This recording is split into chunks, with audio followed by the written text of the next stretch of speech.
नमस्कार दोस्तों, हमारे short hand lab Prayagraj channel पर आप सबका एक बार फिर से पुनः बहुत बहुत स्वागत है। तो दोस्तों, जैसा कि आप सबको पता है कि इलाहाबाद हाई कोर्ट में आरओ से संबंधित जो भी विवाद चल रहा है उसमें पिछले एक हफ्ते में लगातार ऐसा घटनाक्रम जुड़ा था जिसको लेकर के कोई वीडियो बनाना मैं उचित नहीं समझता था, क्योंकि आप सबको पता है कि लगातार सिर्फ एक दिन के अंतराल पे हियरिंग की डेट जो है वो बढ़ाई जा रही थी। तो क्योंकि आप सबको पता है कि कोई भी एक्स्ट्रा फैक्ट्स जो है इसमें इंक्लूड नहीं किए जा रहे थे। जब कोई एक्स्ट्रा फैक्ट्स जो है इसमें जुड़ नहीं रहे थे तो सिर्फ अनावश्यक वीडियो प्रोवाइड करना मैं उचित नहीं समझता था। अब क्या है कि कल 19 तारीख थी, कल हाई कोर्ट ने इस केस को रिज़र्व कर लिया है। और केस रिज़र्व करने का मतलब ये हुआ कि अब हाई कोर्ट इस पर अपना अंतिम फैसला सुनाएगा कि जो डिसीज़न है, जो भी निर्णय आएगा वो उन स्टूडेंट के पक्ष में होगा जिनका सिलेक्शन फेयर तरीके से होना चाहिए था, या उन स्टूडेंट के पक्ष में होगा जिनका सिलेक्शन अनफेयर तरीके से हो चुका है। तो देखते हैं इसमें अंतिम घटनाक्रम क्या जुड़ता है, क्योंकि अभी फैसला आपको सबको पता है कि 1 जून से हाई कोर्ट बंद होने जा रहा है। हाई कोर्ट में समर वेकेशन स्टार्ट होने जा रहा है 1 जून से, तो उसके पहले जजमेंट आना तय है। अभी तो अनुमान है कि 3 से 4 दिन के अंदर ही जजमेंट आ जाएगा, लेकिन यह 3 से 4 दिन के अंदर नहीं आ पाया किन्हीं कारणवश। देखो, आप सबको पता है कि अनुमान लगाना आसान है।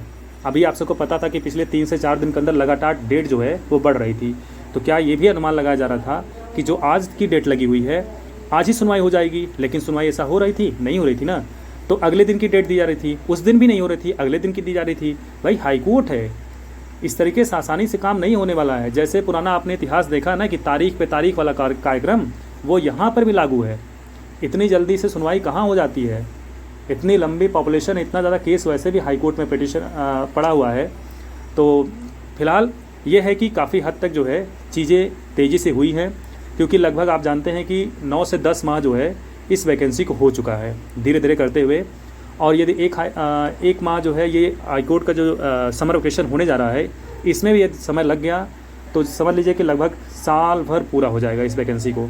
और अगला जो वैकेंसी आने वाली है उसके बारे में भी उनको अपडेट स्टार्ट करना है।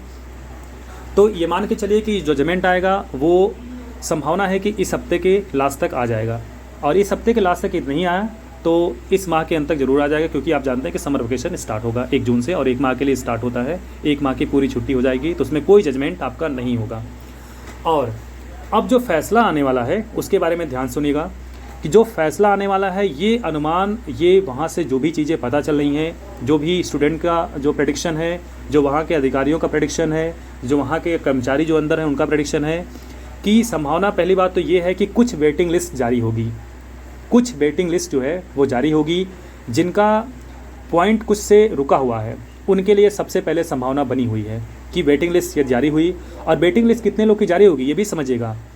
लगभग ये मान के चलिए कि मैक्सिमम 20 से 25, इससे ऊपर शायद ना जाए, क्योंकि अधिकतर बच्चे ऐसे भी कुछ बच्चे ऐसे भी हैं जो आरओ का भी एग्ज़ाम दिए हैं और एआरओ का भी एग्ज़ाम दिए हैं। कहने का मतलब उनका सिलेक्शन आरओ में भी हो गया है और एआरओ में भी हो गया है, और पे स्केल अलग अलग है। तो बेहतर है कि वो आरओ का एग्ज़ाम जो है, जो क्वालिफाई कर रहे हैं उसी को ज्वाइन करेंगे और एआरओ छोड़ देंगे। तो एआरओ में जो है वो सीटें जो हैं खाली जाएंगी। तो वेटिंग लिस्ट जारी होने की संभावना बनी हुई है, पहली बात तो। और दूसरी बात ये समझिएगा कि री एग्ज़ाम होने के चांसेस बहुत नाम मात्र के हैं। देखिए, ये मेरा प्रेडिक्शन है, ये वहाँ की सूचनाएं हैं, ये हम नहीं ऑर्डर पास कर रहे हैं। एक जो सूचनाएं वहाँ से मिलती हैं मैं उसका कंक्लूज़न बता रहा हूँ कि री एग्ज़ाम पूरा टोटल कर दो कि पूरा टाइपिंग का, पूरा रिटन का एग्ज़ाम री एग्ज़ाम नहीं होगा। क्योंकि आप सबको पता है कि यदि आरओ का री एग्ज़ाम होगा तो एपीएस का, कंप्यूटर असिस्टेंट का, कंप्यूटर ऑपरेटर का भी एग्ज़ाम हो जाएगा फिर, और फिर ये बड़ा लंबा प्रोसेस हो जाएगा। इसी वजह से एनटीए भी जान रहा है और हाई कोर्ट भी जान रहा है कि री एग्ज़ाम उसको नहीं करवाना है। गलत तरीके से भले सिलेक्शन हो जाए, लेकिन री एग्ज़ाम वो नहीं करवाएगा।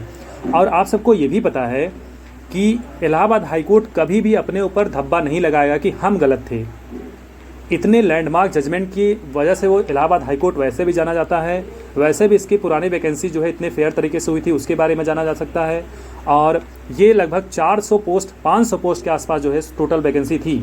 कहने का मतलब 500 post ARO, computer assistant, APS और कंप्यूटर ऑपरेटर, इन सबको मिला के लगभग 500 पोस्ट के आसपास जो है इन्होंने वैकेंसी निकाली थी। उसका री एग्ज़ाम करवाना इनके लिए पॉसिबल तो है, लेकिन ये करवाने जाएंगे नहीं, क्योंकि करवाने जाएंगे तो एक बार इनको ज़रूर ऐसा लग सकता है कि हम गलत थे, चीज़ें गलत तरीके से हुई हैं। हालांकि ज़्यादातर स्टूडेंट यही चाहते हैं कि री एग्ज़ाम हो जाए, और री एग्ज़ाम होने से उन स्टूडेंट का फ़ायदा ही होगा जिनका सिलेक्शन हो जाना चाहिए था, क्योंकि यदि वो इस एग्ज़ाम में क्वालिफाई कर सकते थे तो री एग्ज़ाम होगा उसमें भी तो क्वालिफाई कर सकते हैं। तो ऐसा नहीं है कि री एग्ज़ाम होगा तो वो क्वालिफाई नहीं करेंगे। जो पढ़ते हैं, जो कल पढ़ते थे वो आज भी पढ़ते हैं, वो कल भी पढ़ते ही रहेंगे। तो ऐसा दिक्कत नहीं होगी, री एग्ज़ाम यदि हो जाए तो बेहतर ही है। और संभावना यही है कि री एग्ज़ाम ना हो, सॉरी री एग्ज़ाम नहीं होगा, हम नहीं कर रहे हैं, री एग्ज़ाम नहीं होगा, ऐसी संभावना, ऐसी सूचना वहाँ से मिल रही है। और लेकिन हम लोग का यही प्रयास है कि री एग्ज़ाम हो जाए तो उन स्टूडेंट के फेवर में फ़ैसला मिल जाए जिनका सिलेक्शन हो जाना चाहिए था। वेटिंग लिस्ट तो बहुत कम है, वेटिंग लिस्ट बहुत ज़्यादा स्टूडेंट का सिलेक्शन नहीं होगा। मुश्किल से बता तो रहे हैं कि 20 से 25 स्टूडेंट हो सकता है हो जाए, उसमें भी हो सकता है कुछ अनफेयर हो जाएं। ये भी ध्यान दीजिएगा कि उसमें भी अनफेयरिटी हो सकती है कि जिनका वेटिंग लिस्ट जारी होगा पॉइंट कुछ नंबर से, 1 नंबर 2 नंबर से रुका हो, और वेटिंग लिस्ट जारी हो तो उनका हो ही जाए, ज़रूरी नहीं, उसमें भी पैसा चल सकता है। जब गलत है तो गलत है हर तरीके से। पैसा ऐसी चीज़ है, जब एक बार हाथ खुल गया तो हाथ फिर खुला है तो हाथ आगे बढ़ेगा भी। तो ऐसा उम्मीद मत लगाइएगा कि री एग्ज़ाम होगा, सॉरी वेटिंग लिस्ट जारी होगी तो फेयर तरीके से ही होगा। बहुत से स्टूडेंट जो है फिर से पैसा दे करके जो है अपना नंबर बढ़ा लेंगे, और बढ़वा लेंगे तो फिर उनका सिलेक्शन हो जाएगा। अब तो सबको पता ही है कि जब पैसा चल ही गया है तो हम भी दे देते हैं, सबको पता है ये। तो देखते हैं, उम्मीद है कि चीज़ें जो है बेहतर ही हों, और एक सप्ताह के अंदर जो है वो जजमेंट आ जाएगा फाइनल, और इसी जजमेंट के आधार पे जो है APS का रिज़ल्ट भी आएगा। जो जजमेंट इलाहाबाद हाई कोर्ट के आर ओ से संबंधित आएगा, उसी जजमेंट के हिसाब से जो है APS का रिज़ल्ट भी आउट होगा।